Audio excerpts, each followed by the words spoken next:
Brian Burke of Sportsnet has been kind enough to join us. It's been a busy couple of weeks. What's going on, Burke? How you doing? Good. How are you? Time for some Hockey Talk with Burke, brought to you by Boston Pizza. I forgot to read this. I'm going to now. Join us every Saturday for Hockey Night in Canada at Boston Pizza. It is always great to see you, by the way. We really appreciate you. I'm being serious. We love when you're in. Your experience. You're ripping of us. We love it. So thank you for coming in. You're welcome, whoever you are. I was expecting thanks, Tim. The line let's start in Calgary tonight. Jeff Ward, the line changes that everyone locally has kind of been talking about here. Johnny Gaudreau down to the third line. This is a real Monahan on the second on a wing. A shakeup, a severe shakeup in theory here, Berkey. What is the method behind Jeff Ward's madness here? Well, I think as a coach, you'd love to be able to roll four lines and leave your combinations intact because that's what players want. They want some continuity. But in real life, when it's not working, you got to scramble a little bit. So he's doing pretty extreme scrambling. My guess is this is not going to work, and he's going to have to go to something different. But there's a method to the madness, I think, where he's telling everyone it doesn't matter where you fit in on that board until we sort this out. Everybody grabs an oar and starts rowing. So I like it, but I doubt very much it's going to work. Johnny Gaudreau has not had a strong season. Is this a moment for Gaudreau here, Berkey, where approaching the trade deadline in February, this is a really important stretch? Or do you believe Brad Treliving, his headspace is not there on potentially moving a guy like Johnny Gaudreau? Well, the problem, what I would say about Johnny is he's a great kid, and I loved having him as a player when I was in Calgary. My criticism with Johnny is when it's not going well, he tries to take more onto his shoulders. Right. And he goes a little Lone Ranger and ends up not getting anything done. So he gets very frustrated when things aren't going his way. I thought he would have outgrown that as a pro by now, but I still see signs of it. But it's not for lack of caring or lack of effort. It's because he cares too much. Like, he's a great kid. But I think get him with Big Luch, get him some space maybe, let him not worry about doing everything for everyone on the ice, and then I think it'll click for him.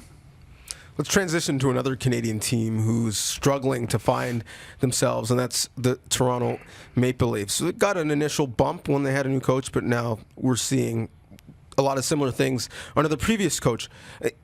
I'll use a football term when evaluating teams. It's one of the 3 Ps evaluators say. It's either the personnel, the philosophy, or it's really the players and their effort. When you look at this team, what is it?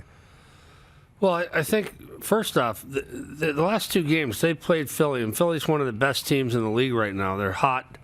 They're playing really well. They're one of the hardest teams to beat out of the whole 31 teams. And Colorado's right up there, too. And I thought the Leafs played really well for 56 minutes in both games. And they lose on an awful play by Jason Spezza, just unfortunate, great kid, bad play.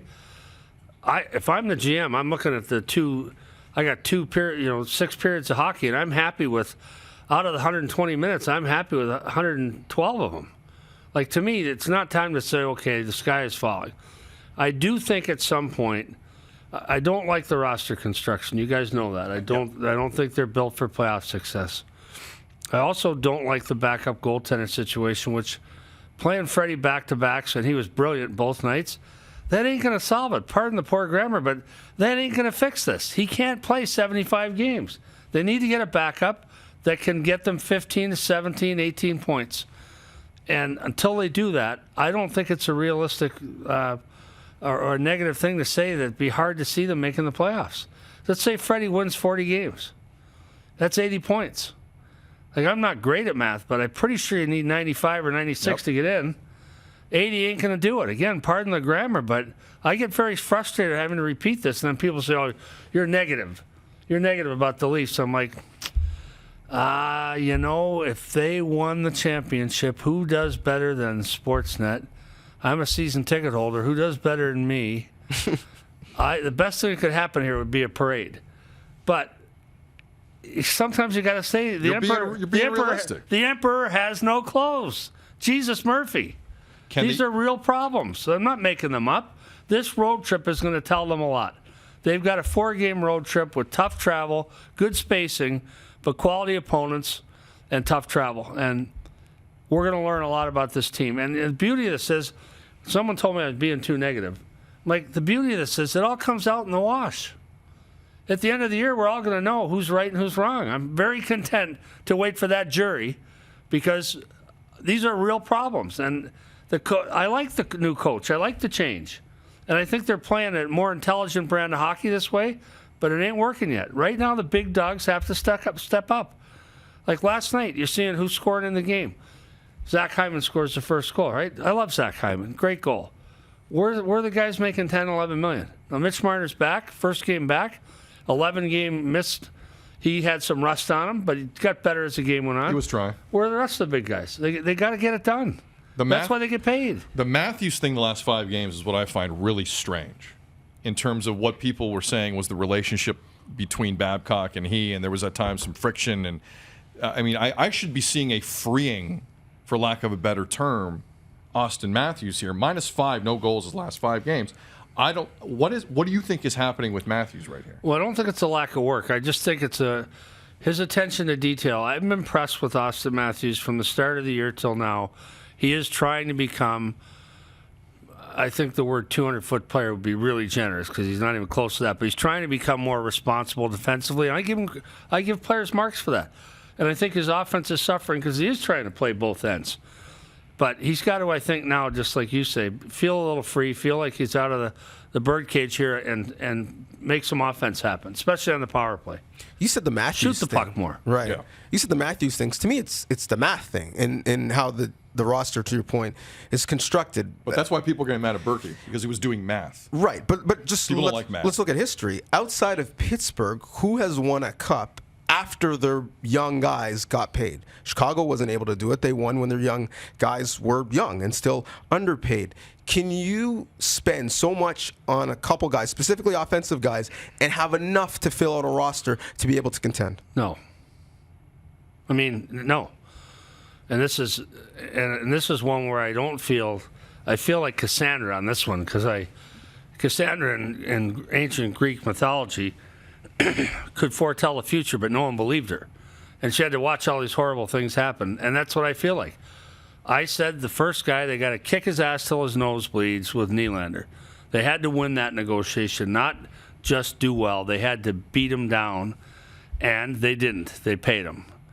Now the next two, they have no choice but to pay. So the wage gap, in my mind, what was lost by not fighting hard on all 3 contracts was somewhere between $3 million and $5 million a year. This year, the salary is at 7, 10, 6, 11, 6, whatever there. I think if they'd fought hard, they could have saved at least $3 million, at least $1 million on each guy. That $3 million would look pretty good right now for cap room to go get a defenseman. So that's number one. I don't think you can pay 4 forwards $40 million and a cap of 82. And so you're in a situation where you got 4 guys making 40, half the cap, and not one of them's a defenseman and not one of them's a target. How's that work? One of them has to be a defenseman or a goaltender. So, again, I said this before it happened. I think it was a fundamental mistake. I've stopped beating the drum because people are tired of me saying I'm negative. I've stopped complaining about how they're not physical enough because that might just be my bias on how I like to play the game. But, again, it all comes out in the wash. That's the beauty of pro sports. When I was at GM Leafs, I could tell you we're going to have 118 points. And then we end up with 81 and miss the playoffs. And guess what? It didn't work. It's not enough I can say it's going to happen. It all comes out in the wash. That's what I loved about being a GM. I got a report card every year. Every year I got a report card at the end of the year. Playoffs? No playoffs. Failure? No failure. What will the report card say for the Leafs at the end of the year when it comes to their backup goalie situation? Well, I think Kyle will fix that. The one thing about this is I can rant and rave about this stuff, but I respect Kyle. I think he's a smart guy. I think he's made some fundamental mistakes, but I think he's a guy that learns from them. And I think they know they have to get a backup goaltender. Again, he's got to come up with 15 points for you, and he's got to give the other goalie a break. So Freddie can't play the rest of the games, and if he does, and by the way, if they're in a tight race, they will ride that horse till it drops. They will play Freddie all the time if they have to get in, and then they'll worry about losing in the first round because he's beat up. You got to get in. It's not a race till you get in. So that all the math and splitting 50-30, all that goes right out the window if they're in a dogfight. But I think Kyle will solve it. I think either give Hutchinson another game and see if he can do it. I'm not optimistic right now. Or go get a goaltender. I don't see what choice they have. They're not going to make the playoffs if they don't get a backup goaltender that can get them 15 points. Ain't happening. This team is so up against the cap, though. It would actually have to be a shrewd move at this point. Yeah, to pick up. I'm not saying Keith Kincaid 1.7, but to even get a guy at $1 million at this point, you'd have to move not mountains but some hills to get something done. Right, and that's all self-inflicted issues. So that's not. I don't have a lot of sympathy for a hockey team that says, "Well, we can't get a goalie. We're up against the cap." Well, did someone come into your office with a loaded weapon and make you pay these guys? Because I'm pretty sure we would have heard about that. This is self-inflicted damage. Well, here's the thing. This issue isn't going anywhere because as the contracts continue to rise and as the cap may or may not continue to rise at the same level, this is something you're going to continue to talk about. So then the conversation, can you move some money to free things up in the future so that you can round out and have your roster a little bit more balanced? And the guy for me is Nylander. I think they did a shrewd thing with his contract because he's a $7 million cap hitter, 6.9. And all these analytics people start emailing me. I think it's 6.9. 6.9, yeah.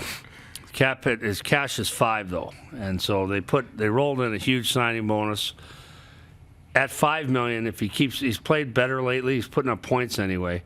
If they could get a taker, I think maybe at $5 million if he continues to play well offensively, and that's how they're going to solve this problem, or else they're going to have to keep doing it painfully, peeling off Band-Aids one by one. But that distinction matters, though, doesn't it? Right? If you're talking about the hard money, if you're going up to ownership and saying, this is what we're doing, but this is what it actually costs us relative to cap and what we're paying, that really matters? Yes, cash versus cap does matter. The fact that they'd have a cash hit let's say that slower so it doesn't sound right. Easy. A cash hit that's considerably lower than the cap hit does have great value.